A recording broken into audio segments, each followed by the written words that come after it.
домалаған халқым, ұлыстың ұлы күні Наурыз мерекесі баршаңызға құтты болсын.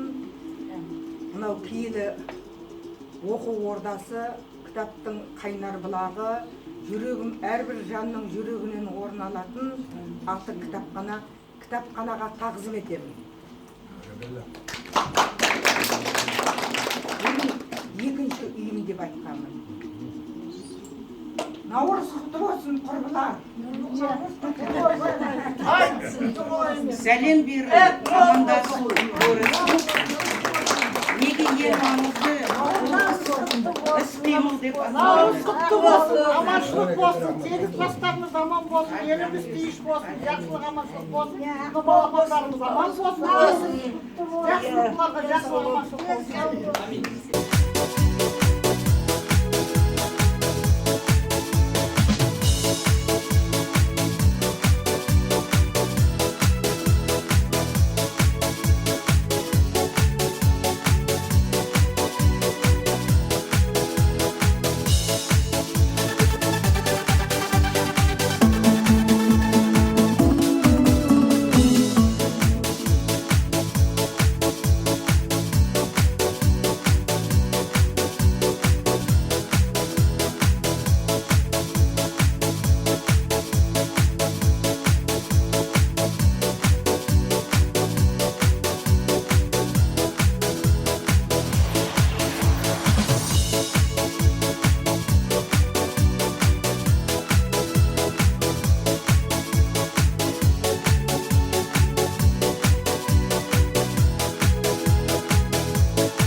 Алыста қырқырауытып